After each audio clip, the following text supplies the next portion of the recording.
Ramadhani Hamisi Don King, mwanachama wa Simba Sports Club na ni mzee wa Simba Sports Club. Ndugu wanahabari, tumewaita katika kikao hiki kutoa msimamo wa klabu ya Simba juu ya sakata la tarehe 8 iliyotokea kwa ndugu zetu au watani wetu wa jadi Yanga. Yanga wasijifiche kwenye kichaka cha mbaazi. Mgongo utakuwa wazi tu, wataonekana.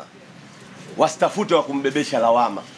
Yanga wajifungie ndani na wanachama wao wajifunze kurudi kwenye mpira unakotakiwa. Mpira wa Tanzania umetoka kule kwa Mangaratabu na Amiriali Bamchawi. Mpira sasa hivi uko kwenye kanuni. Mpira unaongozwa kisheria. Mpira una utaratibu. Sasa wao Yanga bado wamelala kule miaka 68. Kwenye mpira wanaleta marungu, kwenye mpira wanaleta vurugu. Mpira maana yake unafuata utaratibu, una kanuni zinasema wazi. Mgeni anatakiwa aingie kwenye uwanja atakwenda kuchezea siku moja kabla ya mechi. Ili wanalijua, na kama walijui ni kosa lao, kwa sababu TFF walishasema watu wote wanaotaka kusimama katika mpira wende wakausome mpira ili waujue mpira. Kama wao Yanga hawakwenda kusoma ni ujinga wao. Sasa wasifike mahali wakataka kumpisha mtu lawama. Karia ajiuzuru, bodi ya ligi ivunjwe. Yani bodi ya ligi ivunjwe kwa sababu ya klabu moja tu ya Yanga? Au Karia ajiuzuru kwa sababu ya Yanga tu? Ina maana Karia amefanya makosa haya tu, baada ya wao kufanya makosa wao wanataka wamsingizie Karia, atakatena Karia wabebe kwenye kosa la wazi. Yanga wamefanya makosa ya wazi.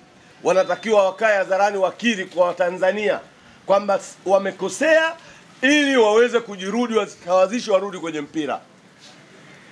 Mpira wa nchi hii hauhitaji uhuni kwa sasa hapa tulipofikia. Kwa sababu mpira watu wanawekeza hela nyingi kwenye mpira. Ule mpira wa kutembeza bakuli wa hiari umekwisha. Huu ni mpira ambao unataka usonge mbele tufike kule tukofika, kama alivyotuvisha nguo Karia. Sasa hivi ni mjumbe wa CAF, wa kamati ya utendaji ya CAF. Hii ameivisha Tanzania. Nafasi hizi tulikuwa tuzipati kwa sababu mpira wetu ulikuwa uko chini. Lakini mpira umekuwa sasa hivi tunapata nafasi za kuingia katika vyombo vikuu vinavyoendesha mpira Afrika na duniani.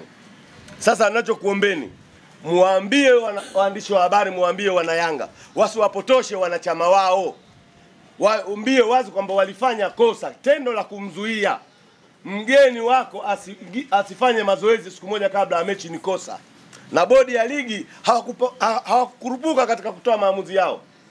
Toka asubuhi walikuwa wanasema mechi iko pale pale. Walikuwa wanasubiri kikao cha masaa 72 kitoe maamuzi. Na kikao cha masaa 72 kimefika, wakataka maelezo ya pande zote mbili.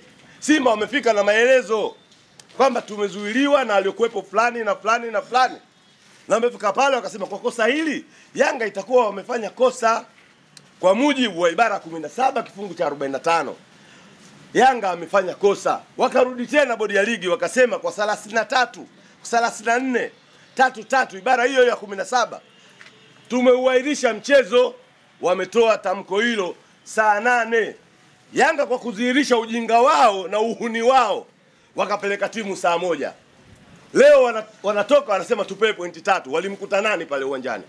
Hawakumkuta mwamuzi yoyote. Pointi 3 unapewaje? Umemkuta meneja wa uwanja tu ndio upewe pointi 3 kwa meneja. Umeenda kuuza nini pale? Yanga waache uhuni. Warudi kwenye mpira. Mpira unaendeshwa kwa mujibu wa sheria. Na sisi Simba kwa sababu tumebobea katika hizo sheria za mpira. Na ndio maana tumwatia kwenye 18. Tumepeleka kwenye ibara 17, 45, mpira hakuna. Sasa ukipangwa tena wanatakiwa walete timu. Wasiseme sisi tutagomea tupate pointi 3, hawawezi kupewa pointi 3. Sababu Yanga wana rekodi ya kugomea. Walishagomea mechi kwa sababu pointi zilikuwa zimewabeba Bukoba. Ikabakia dabi moja kuja kumalizia mechi moja Dar es Salaam na Simba. Yanga akasema siwezi kuingiza timu, mechi nimemaliza Bukoba. Kwa sababu alishatangazwa kuwa bingwa akiwa Bukoba. Hizi swala la kugomea mechi, kuvuruga dabi, Yanga amezoea. Na muomba ndugu yangu Karia, hawa ni punda hawabebeki. Fadhila ya punda ni mateke. Hawa umewabeba sana Karia, watakupiga mateke tu. Acha kuwabeba, rudi katika kanuni za mpira. Ukiwaacha kuwabeba hawa watakuheshimu.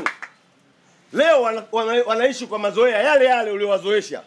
Sasa wanakuja wanakulazimisha ukubaliane na makosa ya wazi ambayo wameyafanya, useme Yanga hajafanya makosa. Waache kujificha kwenye kichaka cha kunde. Yanga wataonekana, kunde ni fupi.